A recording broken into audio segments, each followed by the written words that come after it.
umuntu othembele ngoThixo unjengomthi omiliselwe next to imijelo yamanzi. So ithi lento lo mthi uthwala isiqhamo sawo each and every season. So lo mthi awunaqhala lanto.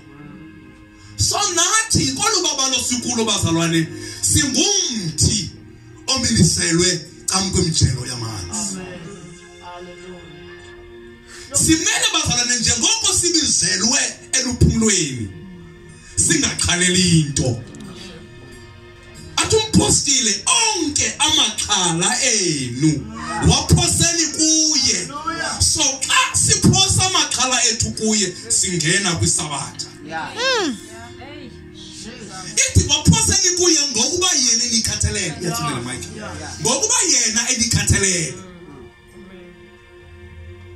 Izothi kuwe noba ibinto nemikuhlupha kodwa akuthathele ithuba lokuzola. Selunyaka kuphela iplans zakho zingenzekanga kodwa thatha lento yokuzola.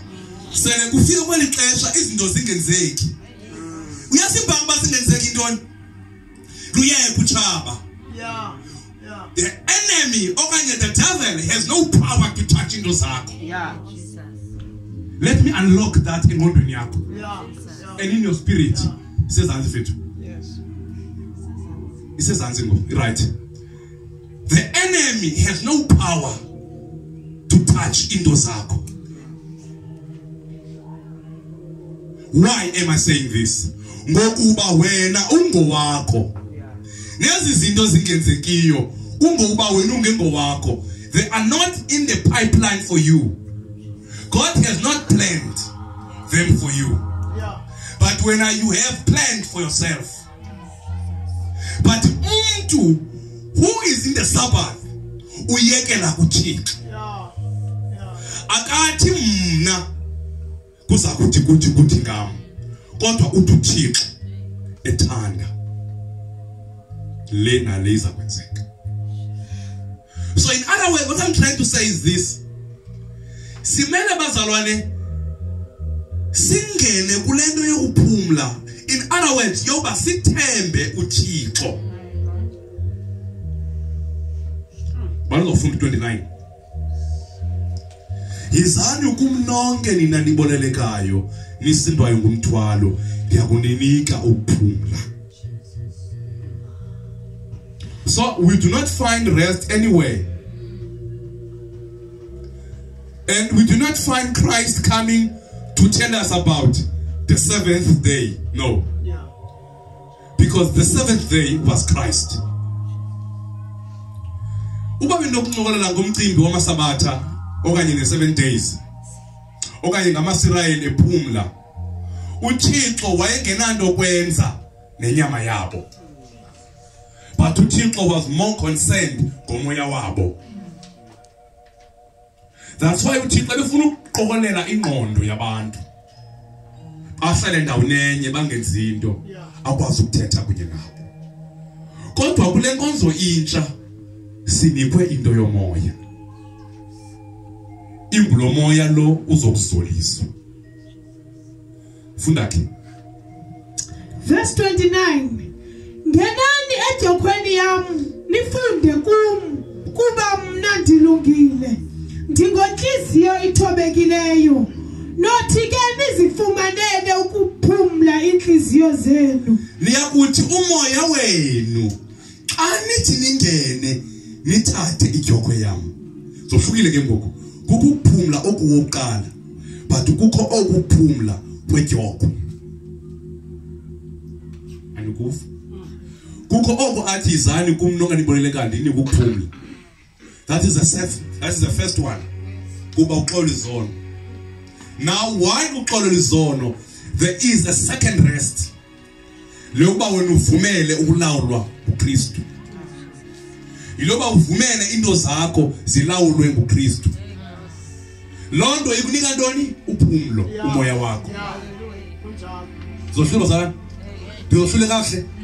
Ithe leyo yokuqala yoba umoya wakho ubungenaxolo kunye noThixo. And umoya wakho why ungenaxolo noThixo awukho sekuphumleni. Now the second one, yile now is addressed to the believers. Yile namhlanje sizoyi-addressa yokuthi noba unyaka uphela ungenamsebenzi kodwa akawuvumela uThixo, because inkomo ekwidyokwe ayinanto yenza ngokunokwayo but yenziswa. Iyakhululwa okanye iyasondezwa ezikhwebini ukuze idle, iyasondezwa emanzini ngulo umnikazi wedyokwe. Yavakala? Amen. Uyibambile. Hallelujah. So now sitha ngokuphumla kumakholwa okukuthi bazalwane asivumele uThixo, asivumele umnikazi dyokwe asingenise eluphumlweni. Noba ingathi ayenzeki kodwa uThixo unako. uThixo unako nakule meko. Yebazalwane ifuna ukuthi ningamncami uThixo. uThixo akangoThixo wokuncanywa. Uyamazi umuntu orestileyo kancane. Ukhona umuntu orelaxileyo but engarestanga. But ukhona umuntu orestileyo. Sithi into senzeka ram yena. Into senzeka but singamshukumisi. But abantu bephangela kodwa engaphangeli kodwa le meko ingamhluphi. Ngoba uyayazi ukuthi mina ndiyagcinwa nisesandleni. Ngoba uyazazi ukuthi yena ungumthi omilisiweyo. And umthi bazalwane omilisiweyo ngulo sumfumana ku 29. Awunamandla okwenza into ngokunokwawo. Kodwa uxhomekeke kulomfula. Nathi sibuyisiwe samiliselwa kulomfula. Hallelujah. Hallelujah. Amen. Sizokuthoba amaphaphu. Sizokuthoba amaphaphu. Abantu abaninzi balahlekile. Ngoba bengaziqondanga nathi they are in the plan of God. In the book of Matthew 6 from verse 31 to 34. Kukhomazwi wafunda ngelihlobo. Phaku 33. Funani tanci izinto zaphezulu. Kodwa ufunde uverse 31 ukubheka ezantsi. Ucela ngensikelelo ukuthi ezizinto uThixo uyazazi bani yazidinga. But nina ngenane luphumlweni. Because lento bazalwane inolawulo lukaThixo okanye lento inobumkani nento zikaThixo ilapha luphumlweni. It's in a verse. Can you read 6:31 6:31 32 33. Verse 31. Musani ke ukukhala nisithi sodatoni na. Musani ukukhala. So in other words, siyavusela bazalwane ukuthi let us enter into rest. Masibe sekuzoleni ibandla bazalwane selilahlekile nje. Yebazalwane alifuna ukusibona into zangaphandle zokutyiswa kwabantu izinto nokuxoxiselwa kwabantu, but ibandla selixoxiselwa nje selingena lityelwa imali abazalwane kungoba umoya wabo uphumlanga. Because bazalwane kwabe kuphumle umoya nengqondo iyaphumla nenyama iyaphumla. Abantu abaninzi begula nje baguliswa ukungazoli komoya, but ngoba umoya uzolile zonke izinto ziyayondelelana. Hallelujah. Abanye abantu they are bankrupt because umoya wabo uzolanga. If we look kunyana wolahleko, the Bible says waze waphuma umoya wakho ungazolanga apha yakhona enazo zonke izinto wahlakaza ngobutyebi kuba umoya ubungazolanga. Uyambona umuntu ongazolanga ngumuntu ongayikhulelanga lento ayinibwe nguThixo usekelele. Hallelujah. Abanye nango bazale banika into nguThixo bathi bangangeni ekuzoleni. Jesus. Ayihlakazi insikelelo. The Bible says unyana wolahleko wakube nazo zonke izinto kodwa umoya wabungazolanga. Jesus. Wajakaza ngazo zonke izinto. Sizothi kuwe intsikelelo yakho seyikhona but awuzolanga. Hallelujah. Zola kuThixo. Jesus. In other words, themba uThixo. Le ivesi yesibini ku29 ethi thatha ikhokho yami ngoba yena ukuthinda kunika ukuphumla. Ithetha lena yonke into yakho iza kulawulwa nguThixo. Jesus. Bezalwane okuqala ebekade umuntu elawulwa nguThixo. Ngoku kule era yesibini uThixo uzokubuyisela umuntu kwindawo yakhe yokuqala. Le yesibini inkonzo sikuyo inkonzo yobuyiselo, inkonzo ye-restoration. Jesus. uAdam kade engaswelanga nto when he was still eluphumlweni. Hallelujah. Amen. But uAdam uqale wadlukubila kwebunzi lakhe mhla waphuma eluphumlweni. Jesus. So in other words, why ebesekho eluphumlweni?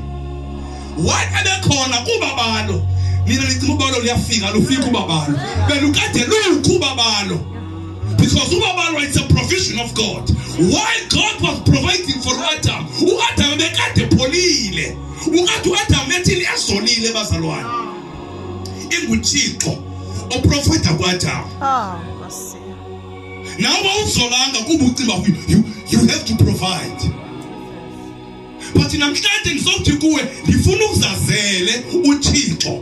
Ngifuna ube ne-encounter kunye noThixo. Athi umuntu abe noThixo athi ndimbonile uThixo ebonelela because lo uzolile kuThixo. Ndimbonile uThixo evula indlela kuba batheni bazolile kuThixo. Ndimbonile uThixo esilwa nempi ngoba bazolile kuThixo. Ithatha abantu abazolileyo kuThixo ukuwabona amandla kaThixo. Hallelujah. Ifuna sizole yabazalwane umuntu ozolileyo umuntu omachot umuntu okhulileyo kuThixo. Lento yozolo ayonto yomuntu wonke kodwa yabantu abakhulileyo okanye yeyonyana abakhulileyo kuThixo.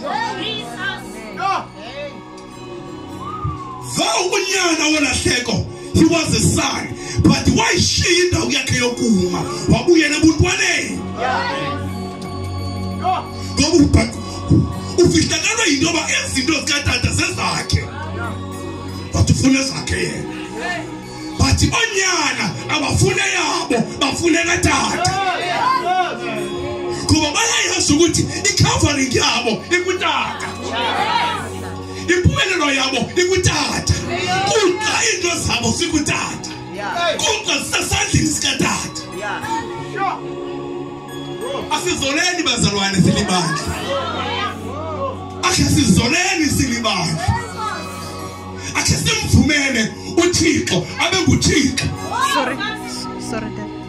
Akhe sizole silibandla.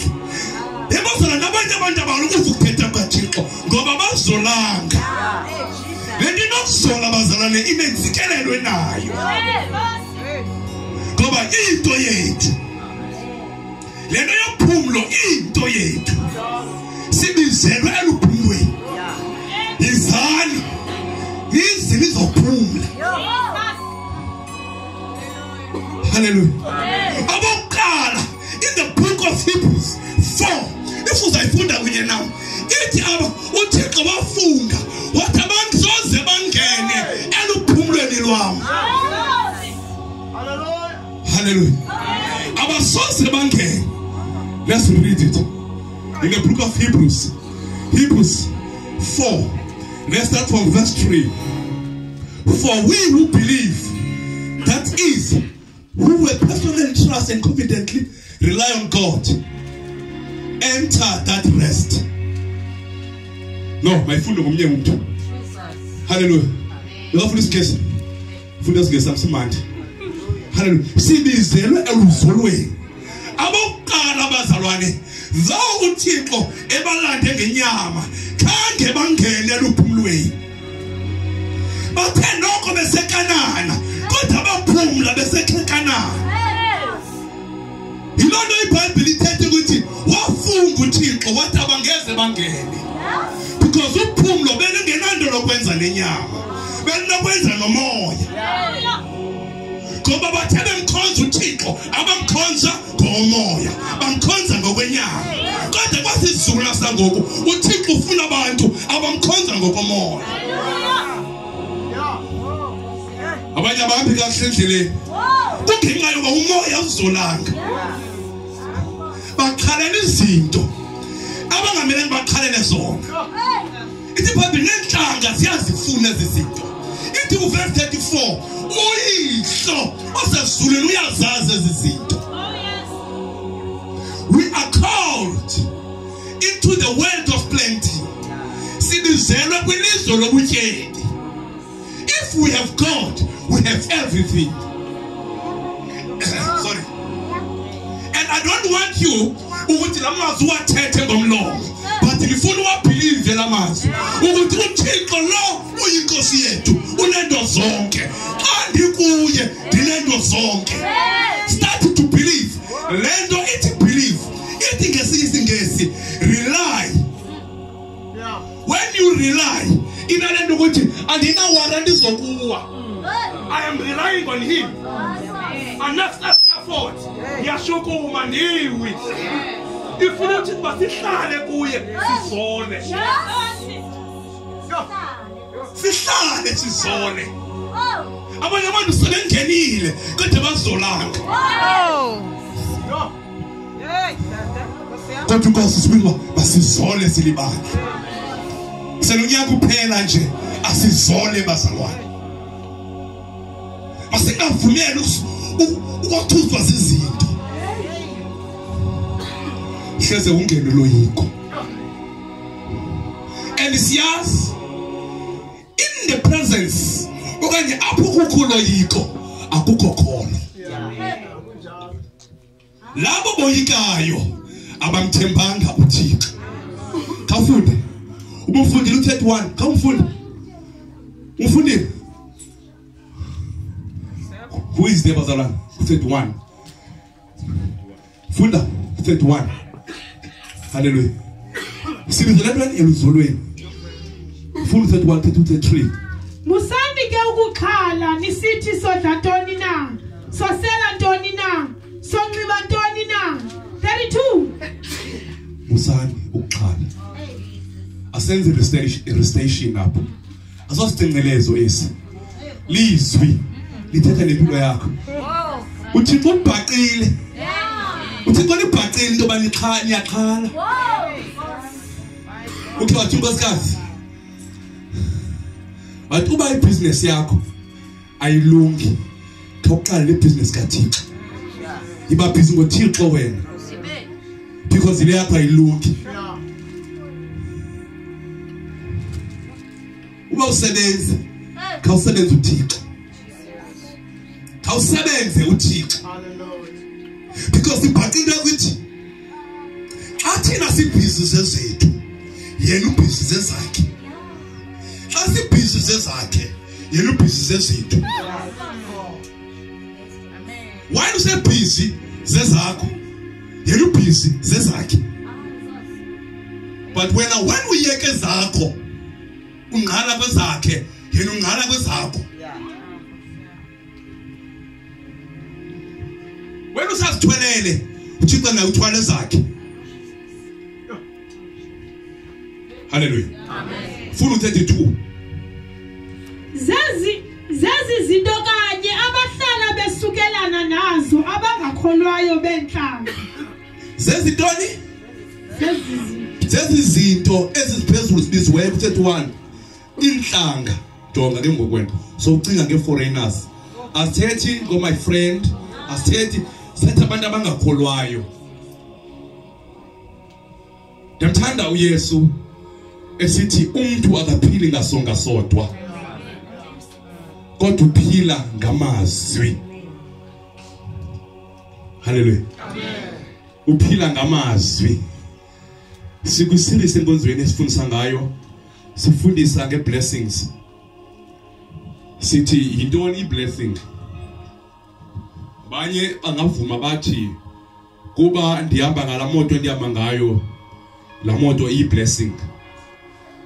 Abanye bangavuma bathi kuba ndalandlu ndinayo bathi yi blessing landlu. Nalamsebenzi ndinawo. Question is, if unophuma ngoku kule nkonzo ndifike la moto ingekho, ingabe am I curse? Uba ndinofika ngomso la msebenzi kuthiwa sakufuna ukubona apha, ingabe ngiqalekisiwe? Ingabe xa ndinofika la ndlu eDelft ingekho ichile ndime ndawoni? So ndafumanisa ukuthi i-blessings is not anything we see. Ayona nto esibonayo. But khona indlela yoyithetha khona ufuna sesixhoseni so sonke sisibambe sonke nabancinci. But manibambe esingesini, it is a potential. Yilanto ukwazi uyenza into potential ne. It's a potential to acquire ezinto zifunayo. So wonke umuntu kule ndawo when usamkela uYesu kukhona icango livulwayo lensikelo lebomini bakho. So sonke masisa kuYesu siyasikelelwa. But isekuthini wena ungayiqondi insikelelo le unayo. Asikhumbuleni ubalbaza insikelelo ingumoya. uThixo uthetha kwiGenesis 1 verse 27. Ngayibhala iBhayibheli. Genesis 1 verse 27. Uthi wakube badalile umuntu, the male and the female ne, umuntu lo, the male and the female, wabasikelela. Asikaboni umuntu uhamba ngenyawo, but uThixo uyabasikelela. Umuntu uzohamba ngenyawo phi uGenesis 2. But apha ku1 uThixo udala umoya engumoya. Yavaka. Njengoba ngile ndawo bandinokuwa umoya muhlukane nami. Kuzothiwa thini? Ndinishile. But ngiyangibona leli apha. Lo ndifundisa ukuthi le nto ingumuntu ingumoya. So uThixo wasikelela umoya. Noba kungenzeka ukuthi inyama yakho ibe kanti ngeli xesha inanto. Lona ayikwenzi ibe ngathi wena usikelelekanga. Usikelelekile kuba lento isikelelweyo yile ngumoya. Now when you must start to believe that lento ingabonakaliyo iza kubonakala. If you fail to believe lento ingabonakaliyo ayingezi ibonakale. Yavaka. uThixo uzidalile zonke izinto ezikuye zingumoya zingabonakali. Kodwa wathetha ngezwi zabonakala. So insikelelo yakho ayinandi nokwenza lento ephathekayo. Nokwenza nomoya wakho. Funda ke u20 le verse landelayo ndizawuyeka ngenxa yexesha. Kodwa endikuzele bazana ukuthi masingenene ekuzoleni. Sisiya kuDisemba incenye yabaninzi kungelishwa saphulukana naye. Asibuya ngoJanuary sawuqala eqaleni. Azawuphuma eluzulwini. And we must understand this. Asiphuma eluzulwini kukhona indawo esingena kuyo. Akekho bazana umuntu ophakathi. Ubuphuma eluphumlweni ungena kwenye icala. And apha eluphumlweni bazalwane kukho into insikelelo. Funda sizawuyeka. Verse 32. Verse 32. Zazi izinto kanye abahlala besukelana nazo abangakholwayo benhlanga. Keyena uyihlo sezulwini uyazi ukuba ezo zinto zonke ziyimfuneko kuni. Bani baziyo? Uyihlo sezulwini. Uyihlo kabani? Wethu. Tata wethu. Utata wethu uyazi ukuthi umunqophisi uyayidinga lena. Iduty yakhe ukuthini? Ukumkhola uThixo. Xa sithi ukumkhola uThixo ukuba angene eluzulweni. Ukuba angene eluphumlweni. ukungena ekuphumulweni bese ngishilo nathi ukuthini ukurelya ukuthembela kuThixo rely on God. Verse 34 33 ne 33 ke ngoko kuqala zondelelani ukulawulwa nguThixo nenze ubulungisa obufunwa nguye waye ke yena eyakunongezelela zonke ezi zinto. Ke ngoko there is a principle. Ke ngoko there is a condition. Ke ngoko zondelelani uba kulawulo lukaThixo. Ulawulweni lukaThixo kukho ntoni?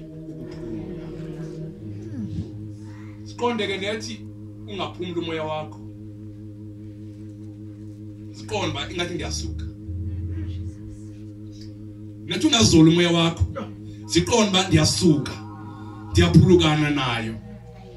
Abanye bazalwane uziqonda ngoske abengaphandle agile imikhuba. But bayakwazi bengaphakathi bazalwane baphumukane nayo. Ngoba bayaxhalela. Lamazi athethwe kaninzi kuthiwa ningaxhaleli into. Ngoba uyihlo ezizinto uyazazi baniyazinitha.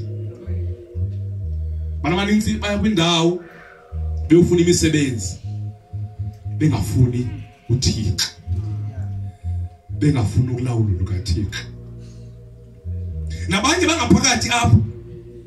Nalapho nisuka khona. Nalapho ndizoya khona ngenye imini. Abazoyifumana imisebenzi. Ngokuba abafunanga umnikazi. Hallelujah. Amen. It's unfortunate that we are not running a workshop indawo yemisebenzi. Asizanga kwindawo yemisebenzi. This is not labor force like capital. This is not an agent yemisebenzi. Because kwinto ezimbini ezenzekayo. Uba uze apho ufuna umsebenzi, uzawufumana uphumuaphi. 2, uba uze apho ufuna umsebenzi, awuzofumana uzaphumuaphi. But asizanga kuloo nto bazalwane. Sibizele lawulo likaThixo.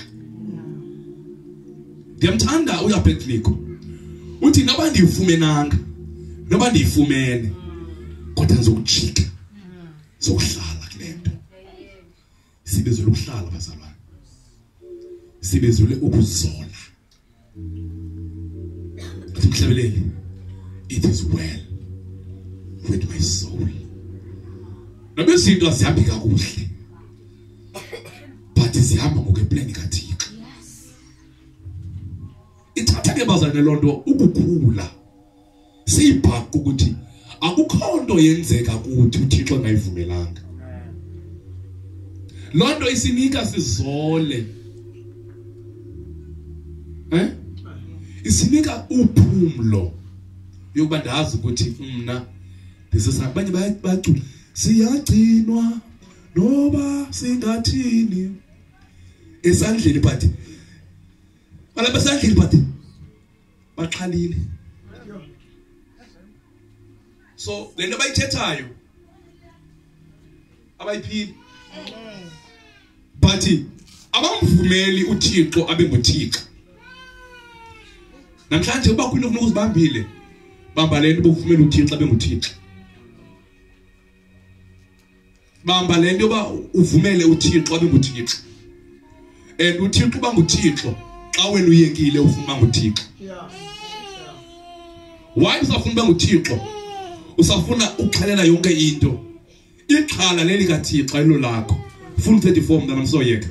Verse 34. Ngenxa yoko musani ukulixhalela ingomso. Ingomso liyakuxhalela okwalo. Ziyanele imini nganye ingxaki zayo. Chapter 4 Hebrews. Sayeka ke ngoku yokugqibela le.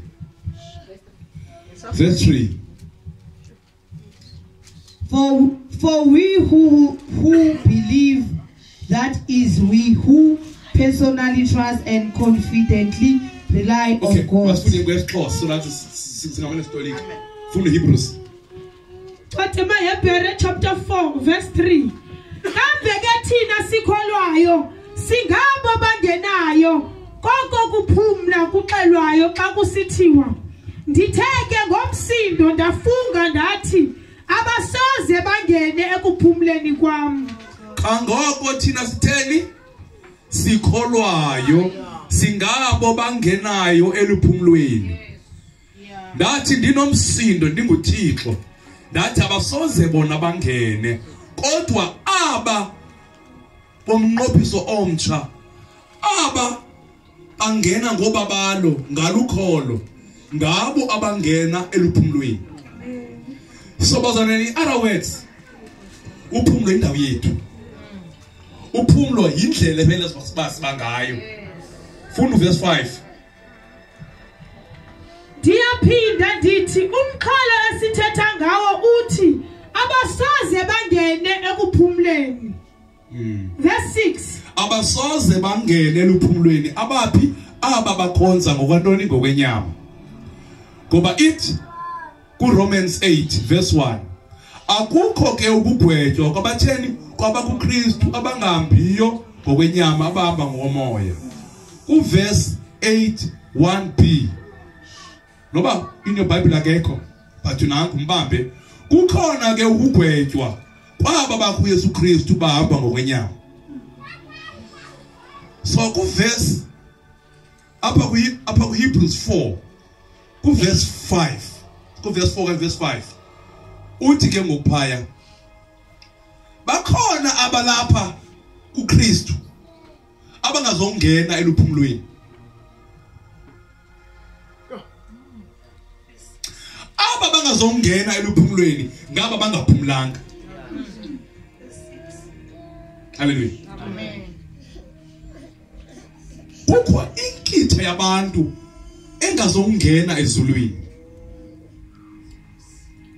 Inkitha yabantu engazongena ezulwini ayingabo bonke aba basehlabathini. Kodwa ngaba bakuYesu Kristu bangangenanga emlawulweni lukaThixo. Celiphi. Kukho inkitha yabantu abangazongena emlawulweni lukaThixo. Ngaba bangalamkelanga ulawulo lukaThixo ngoko besesemhlabeni. Yavaka. Kumthela zokuthi bawo wethu osezulwini. Ububukani bakho mabufike. Intando yakho mayenziwe emhlabeni. In other words, ithi izulu kanye ne life yezulu let it be practiced sisemhlabeni. Ezulwini awuxhalelwa nto ngoba uThixo unguThixo. Ithi silapha emhlabeni simele ungaxhaleli into. Simele singene kulemo yokuzola siselapha emhlabeni. Kuba ezulwini uzoliwe. Umhlelo wathi izulu indawo yokuphumula. Yakumtshayo. So siphumula siphi? Silapha. Awukwazi ukuthi uze uphumule ezulwini. But uzola uselapha. Izulu indawo yabantu abazulileyo. Awuzongena ungazolanga. Yavaka. Amen. So uzoluphi? Ulapha. Ulapha uphumule. Batho menza bewarishekile but usukuzole. Ungayihleka abantu abaninzi. Not that they were wrong. Not that they were wrong, but they all entered into covenant of praying for rain. But I was one of the people who didn't pray for rain because I knew God would let the rain to rain.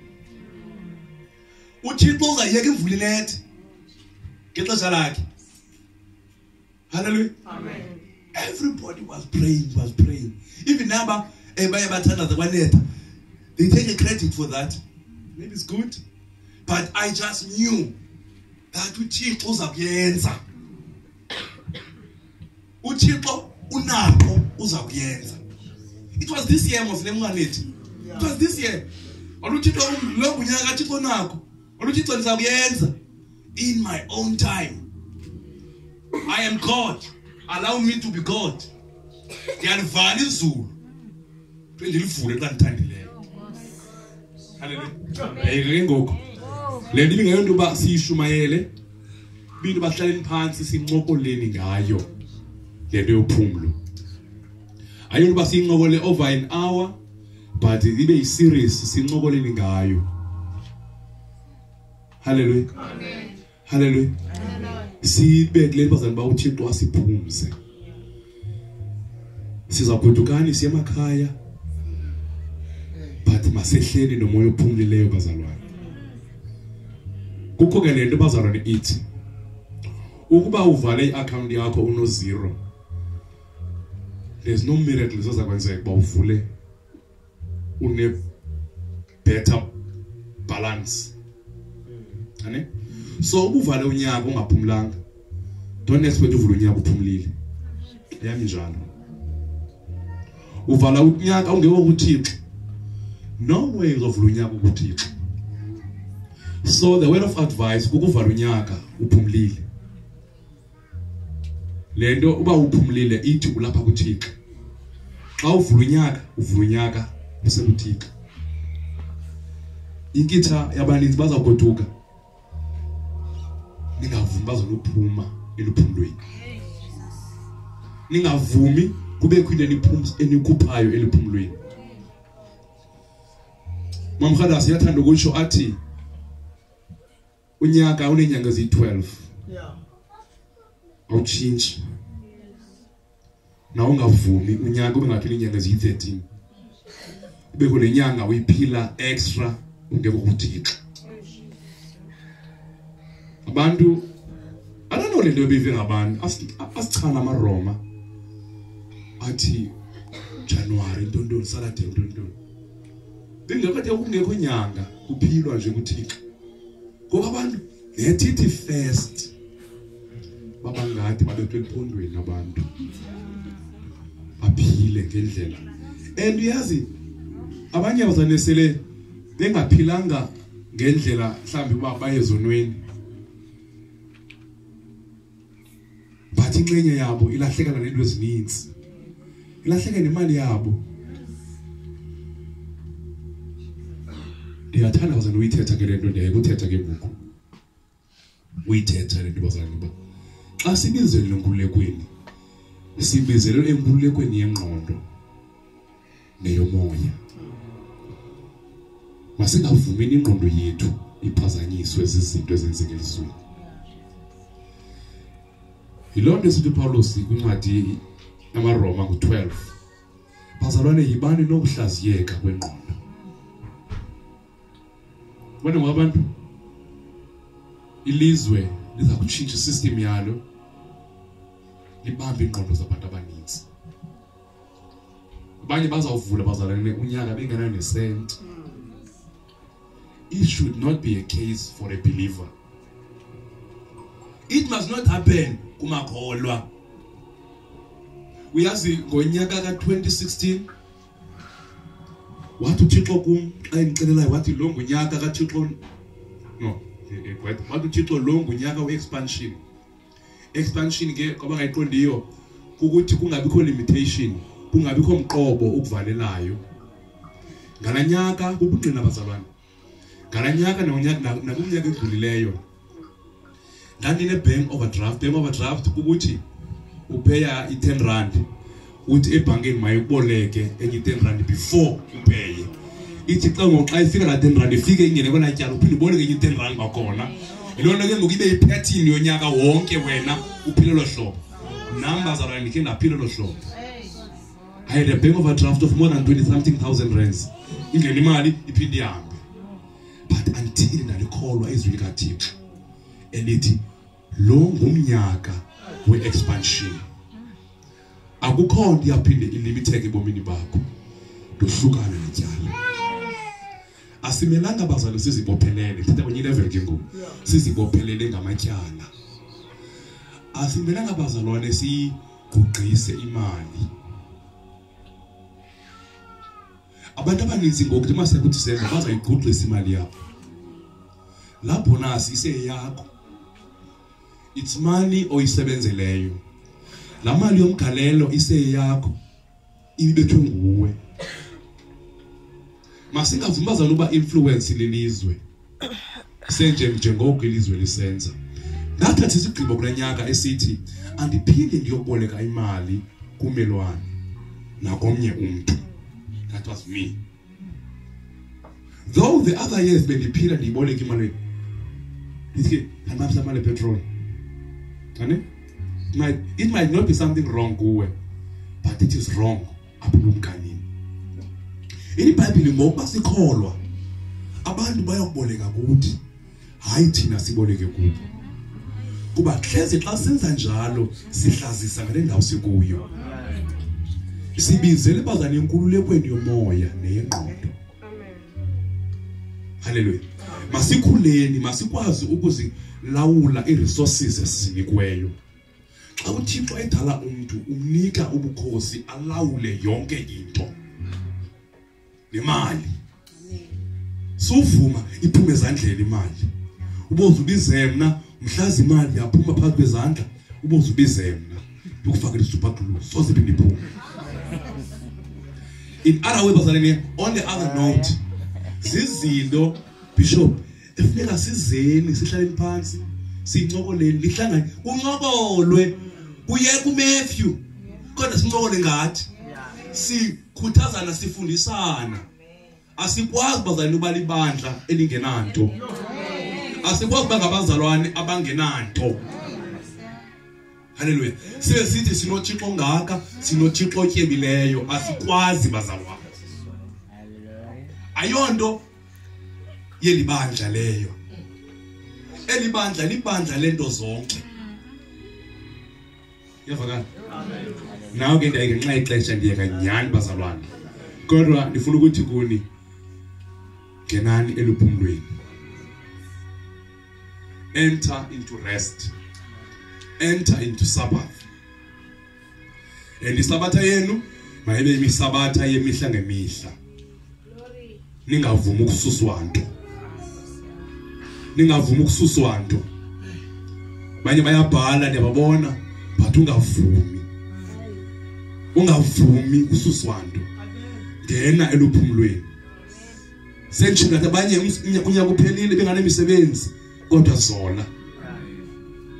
zola uzifunela uThixo. Inkosi ke mayisikelele ukuthetha lokufundiswa kwezwi layo. Amen.